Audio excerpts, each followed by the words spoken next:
Buenos días, mi nombre es Jessica Tatiana Gallego Hernández, estudiante de segundo semestre del programa de licenciatura en literatura y lengua castellana. El día de hoy estoy acompañada de mi compañera Mildred Lorena Osorio Castaño. Vamos a hacer las exposiciones acerca del análisis y el resumen de los textos puestos a realizar.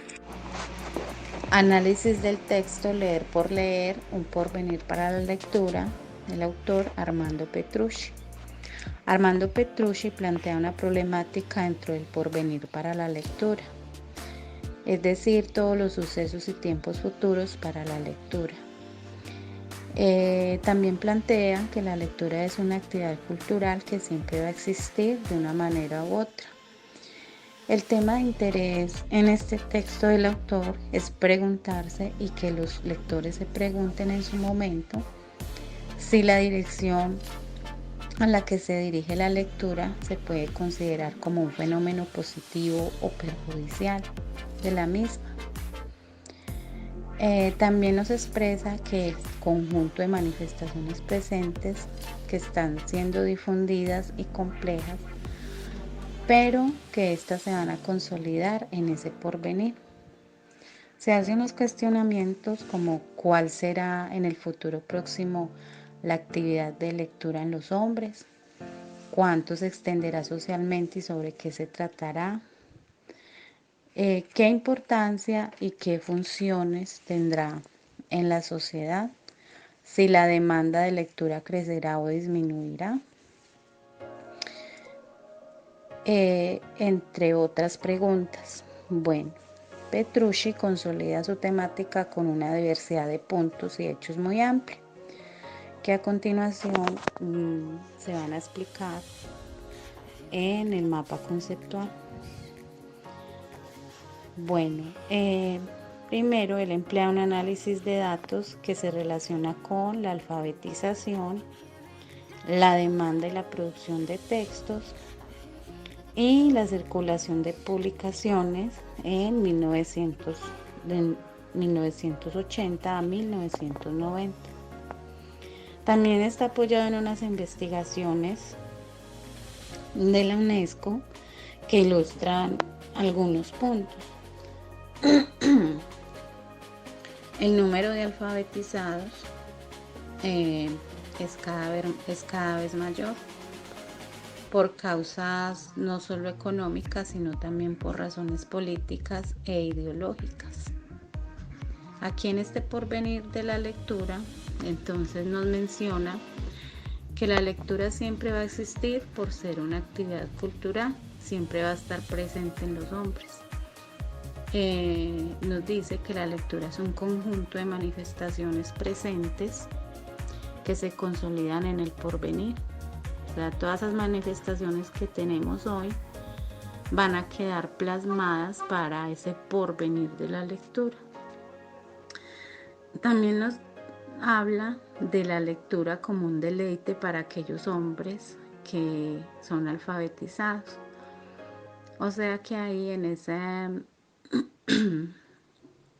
ese punto también nos dice que la lectura tiene un futuro asegurado al haber hombres que se deleitan en ella. Al contrario, nos dice también que esta está en peligro donde no se practica. Bueno, pasamos al punto de la alfabetización, donde nos dice que la demanda de producción de textos, la circulación de producción, como lo mencioné antes, de 1980 a 1990, fue mayor por la alfabetización que hubo en gran medida de las personas en aquellos países desarrollados donde su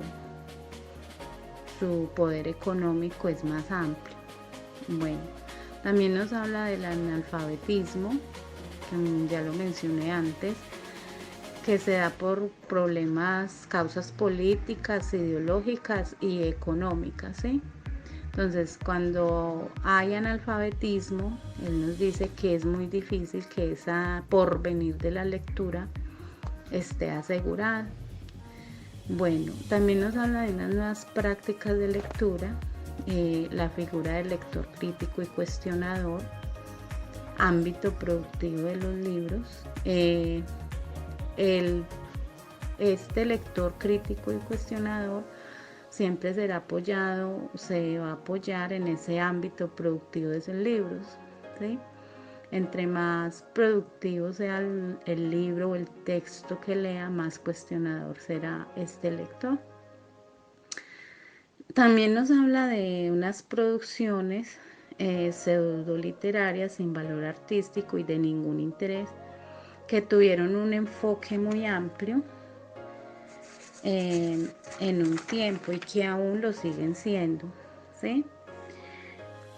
En estas nuevas prácticas de lectura, el autor también menciona que hoy en día no se da las prácticas de lectura correctas, como son aquellas posturas rígidas y correctas al leer. También menciona que los libros se leen en cualquier postura, se doblan, escriben sobre ellos, se utilizan de muchas formas e incluso una vez leídos se descartan o se desechan. Bueno, pasamos a producción de texto. Entonces, como lo mencioné antes, la mayor producción de los textos fueron en los años 80, donde hubieron mayor producción de prensa, también mayor producción en préstamos de libros en las bibliotecas. Las personas estaban mucho más interesadas en leer.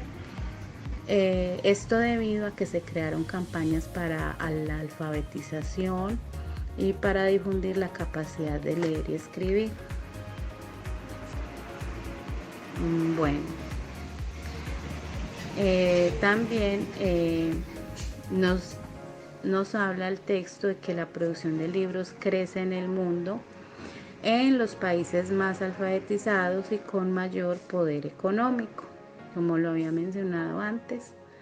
A mayor alfabetizados, mayor demanda, pero en esos países que la producción textual se ve más grande, más elevada.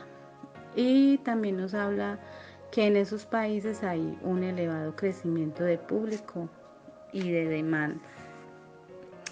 El autor también nos habla de unos fenómenos que han aparecido en todos los momentos, una crisis en la producción, por la variedad de demanda en distintas fases de la historia. Esta figura ha sido asumida con frecuencia en un papel activo de protesta contra el sistema cultural. Bueno, esta sería como el resumen del texto de Armando Petrucci.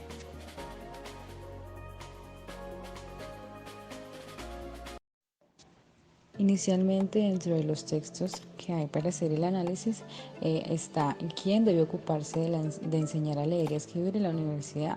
Un texto que habla acerca de las tutorías y simulacros que se llevaron a cabo por una docente, Paula Carlino, para fomentar la lectura y la escritura dentro de la universidad. Inicialmente ella se plantea quién debe ocuparse de leer y escribir en las universidades y establece que los alumnos no leen y no entienden lo que leen. Habla y hace una crítica reflexiva acerca de esta dificultad que aqueja a todo el sistema educativo, desde la educación básica hasta la universidad, ya que dice que siempre es responsabilidad del otro enseñar a leer y a escribir, cuando, por ejemplo, las instituciones o los centros educativos le echan la culpa o proporcionan toda su carga en los padres de que los estudiantes no saben leer y escribir debido a la falta de tiempo, debido a la falta de compromiso con los estudiantes, y las universidades y los padres recargan toda la culpabilidad de que los estudiantes no sepan leer o no tengan un buen dominio de la lectura ni la escritura debido a los centros educativos. Entonces debería haber una formación superior a nivel, recalca que debería de haber una formación a nivel superior en los estudiantes para que ellos sepan leer y escribir. Bueno, inicialmente ella habla de unos pasos para la enseñanza de la lectura y de la escritura, de una serie de actividades que ella hizo dentro del aula de clase con sus estudiantes que le ayudaron a fomentar la lectura y la escritura. ¿Listo? Entonces ella plantea que hay que hacerse cargo de la lectura y la escritura de cada materia. Para esto ella dice que es necesaria considerar la enseñanza de la lectura y la escritura como algo que va unificado, ¿sí? Que no va la lectura por un lado y la escritura por el otro lado, ya que eso ayuda a los estudiantes a apropiarse conceptualmente de los sistemas de la palabra discursiva y las características que esto tiene, y por otro lado le permite a los estudiantes adueñarse de los contenidos que esto los lleva a ellos a reconstruir esos contenidos de la lectura escrita, a la vez que le permiten herramientas fundamentales para transformar su conocimiento. Entonces ella habla de que es necesaria hacerse cargo de la lectura, ya que esto va a propiciar a los estudiantes una mayor herramienta cognitiva que los lleve a develar y a buscar significados y a transformar ese conocimiento que se puede ver por medio de la lectura y la escritura. Además de esto, ella plantea situaciones de lectura y escritura en las humanidades como tutorías grupales. Bueno, ella en esa actividad plantea que la escritura y la reescritura tiene una intención de orientar a los estudiantes acerca de los textos que se van a producir. También le permite a los estudiantes situarlos dentro de la producción, que es un proceso de un marco teórico. O sea, ella acá plantea que los estudiantes deben leer y releer lo que están escribiendo para entender qué es lo que están haciendo, porque si se hace una lectura minimizada acerca de los temas que se quieren tratar, no se va a lograr comprender con exactitud qué es lo que se quiere llegar. Además, muestra a los estudiantes la importancia que hay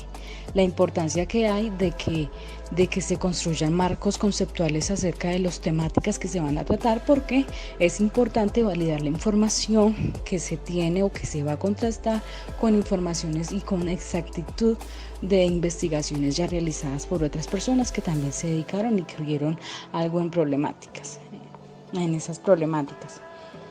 Listo. Además de esto, otro paso que plantea es un lector que coopera discutiendo borradores intermedios. ¿Qué es lo que ella plantea acá? Bueno, ella habla que a los estudiantes se les permite que aporten las ideas y sus argumentos. Ellos deben construir un borrador donde ellos ahí puedan compartir todo las ideas previas, las ideas que tienen acerca de lo que están leyendo. Pero aparte, ¿por qué estas actividades? Porque esto le permite a los estudiantes explicar el plan textual de lo que ellos están mirando, de lo que están haciendo, formular sus preguntas, señalar las necesidades que hay de trabajar ahí dentro de esa temática que se está planteando, y además de esto, eso permite ver una forma de organización de cómo van a organizar lo que van a hablar o lo que van a escribir acerca de la temática que se les está planteando. Entonces, por esto es importante. Además de construir esto, la docente lee los borradores que los estudiantes hacen, esos trabajos textuales, para analizar e identificar las problemáticas que allí se encuentran en la lectura y en la escritura de sus estudiantes. Después de esto, hace una jerarquización y una selección de la información relevante que se encuentra dentro del texto. ¿Esto para qué? Esto porque esto le permitirá a los estudiantes reescribir e igualmente favorecer y planificar la revisión de los aspectos sustantivos de este texto. O sea, les va a ayudar a los estudiantes a organizar esa información, porque son 3 pasos. Hacer el borrador, la docente identifica las necesidades y profundiza en ellas. Además de esto, los estudiantes hacen una jerarquización y selección de esa información. Listo, prepararse para el examen como siguiente paso. La preparación del examen se plantea, ya hace primero un borrador de preguntas donde le muestra a los estudiantes a las preguntas que se van a enfrentar. Después de esto, los estudiantes del borrador del examen, ella hace una calificación. Esa calificación hace un análisis que le permite observar la medición de tiempo y las ideas que formulan los estudiantes, pero sin calificación valorativa de nota, ¿sí? Y por último, hace una confrontación colectiva de este borrador de examen, donde una experiencia donde los estudiantes puedan contrastar la información que dio lo otro, donde este es de otro, y puedan ir construyendo con esas bases sus conocimientos y puedan ir apropiándose de las preguntas, obteniendo las ideas globalizadas de todos, ¿sí? Listo. Habla de decidir qué es lo más importante. Listo. Los estudiantes realizan un desarrollo expositivo de las consignas. Los estudiantes, es necesaria el desarrollo discursivo de los estudiantes, por eso ellos deben exponer todo lo que están planteando allí dentro de sus textos. Se hacen valoraciones colectivas de los mismos estudiantes, entre ellos mismos se corrigen, entre ellos mismos organizan la información, entre ellos miran las ideas. Entonces esto permite un desarrollo y un conocimiento colectivo que va generando en los estudiantes un mayor dominio en la lectura y en esa escritura. También la docente interviene poniendo consignas claras acerca de las ideas, de los trabajos que enfrentan a los estudiantes a la lectura y a la escritura. Pone temas que determinan la importancia de la necesidad de estudiar esos conceptos y la dificultad de una instancia de revisión colectiva. Bueno, dentro de esta etapa ella formula a los estudiantes esas ideas, ayuda a los estudiantes a mejorar sus trabajos, ya que eso le va a permitir a los estudiantes decidir qué es lo más importante dentro de esa etapa valorativa y colectiva que ellos mismos hacen con sus compañeros. El tiempo didáctico y el tiempo del profesor. Bueno, ella acá establece y hace como una crítica también acerca de que la labor del docente también es enfocarse en que sus estudiantes sepan leer y escribir de una manera adecuada y que esos docentes tengan tiempo para elaborar las guías de lectura, los modelos, los criterios, las correcciones, las listas, las preguntas, para que los estudiantes puedan ir organizando esa información, para que los estudiantes puedan realizar observaciones más precisas de lo que ellos deben mejorar en su modo de leer y escribir. Entonces ella dice que el docente debe encargarse de eso y pues lastimosamente en el medio actual se ve mucha falta de eso porque los estudiantes no saben leer y escribir y pues los docentes tampoco. Es que nos preocupemos mucho, la verdad, por enfocarnos bien en que se sepa leer y escribir, pero de una manera analítica, una manera crítica, una manera reflexiva, donde los estudiantes puedan darse cuenta de lo que están haciendo de verdad, que no es leer por leer ni escribir por escribir. Y por último, plantea la necesidad de un apoyo, de un programa de apoyo para fomentar la lectura y la escritura en la universidad. Ella dice que es necesario esto. ¿Por qué? Porque esto va a orientar a los docentes a partir de las necesidades. Eso debe permitir a los estudiantes, o sea, ella plantea este ofrecimiento de un programa de apoyo para los docentes. ¿Esto para qué? Para que los docentes estén capacitados y puedan ayudar a los estudiantes en los modelos, con los modelos pedagógicos, con todas las ayudas y las estrategias didácticas que puedan permitir a reconstruir una mejor lectura y escritura dentro de las universidades.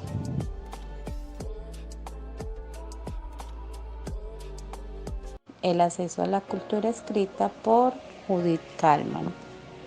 Bueno, en este texto analiza la cultura escrita a través de las prácticas de lectura y escritura de dos mujeres.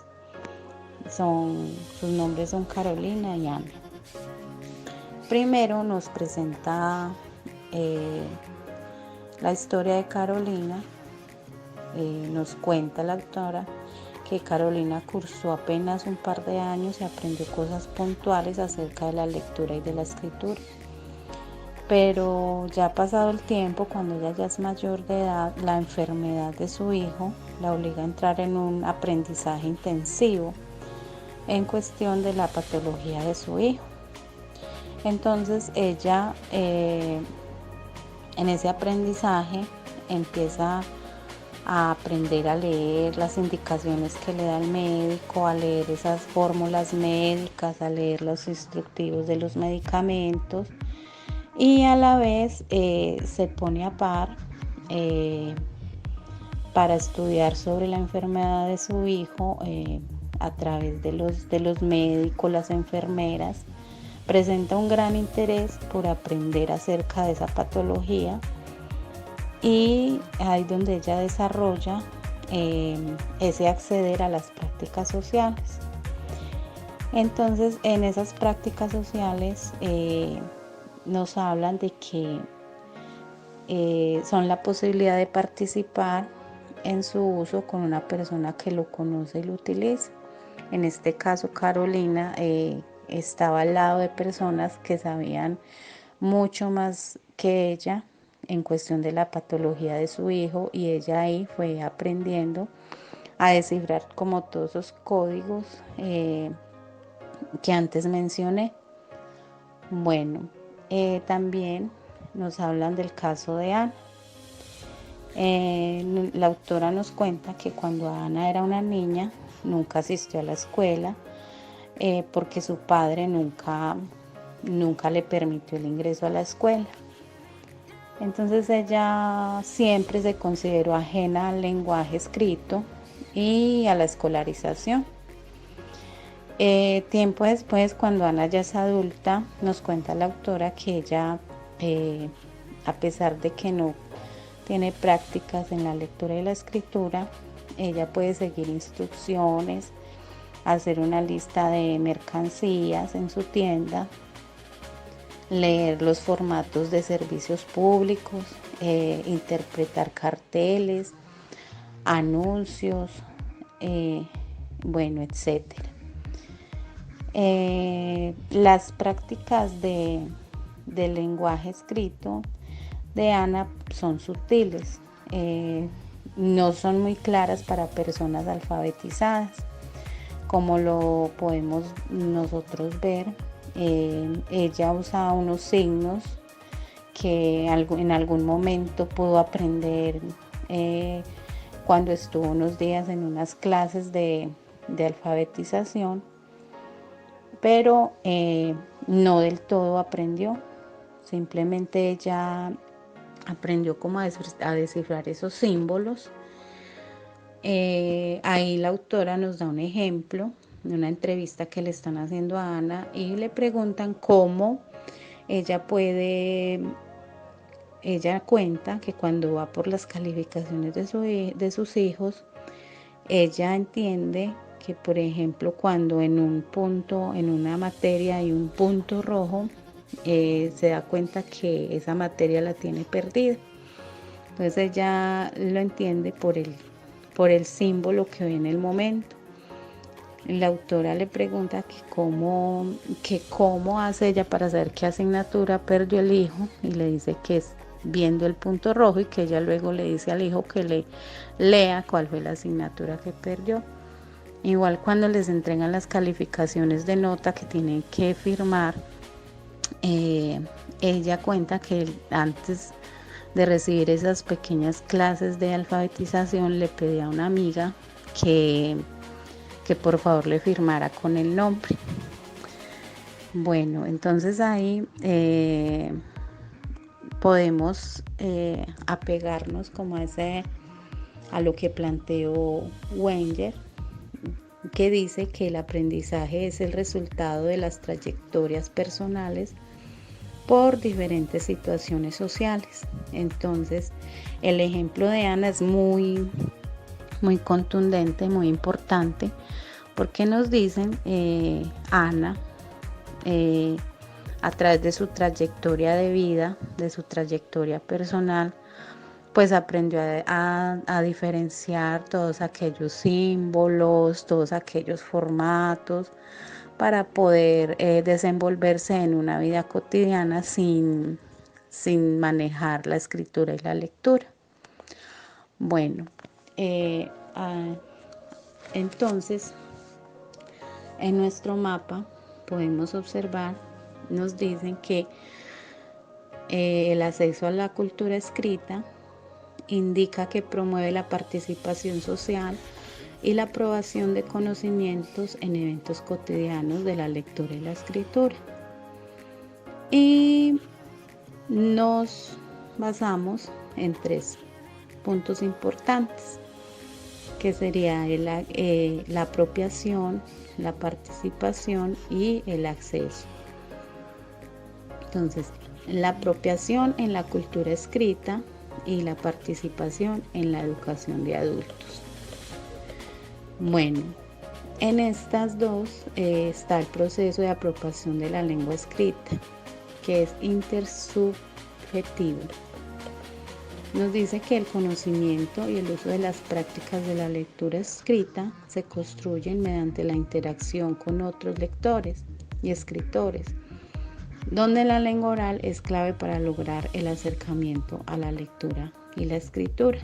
Ahí podemos ver esos 2 ejemplos puntuales que nos presenta la autora, el caso de Ana y de Carolina. Ellas, al tener un acercamiento con personas alfabetizadas que practican la lectura y la escritura, pudieron comprender, pudieron acercarse también a este proceso. Bueno, nos dicen que el acceso a la cultura escrita ocurre en espacios sociales y esto implica un despliegue de las prácticas, la transparencia en el uso de los materiales, la participación en los procesos de construcción y significado y el flujo de información pertinente.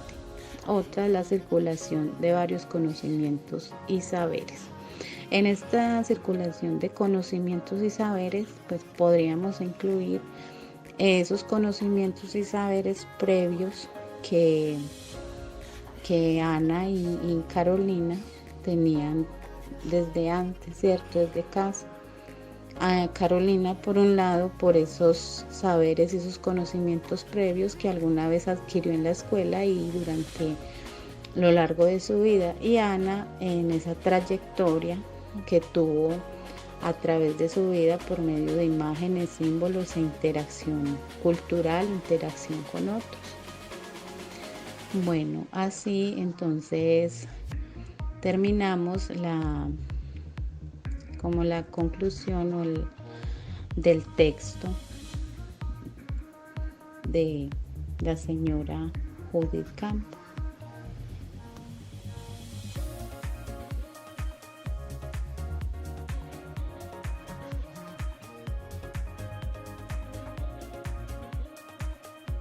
Bueno, esto ha sido toda la presentación. Esperamos resolver las dudas, inquietudes que surjan durante la tutoría. Muchas gracias.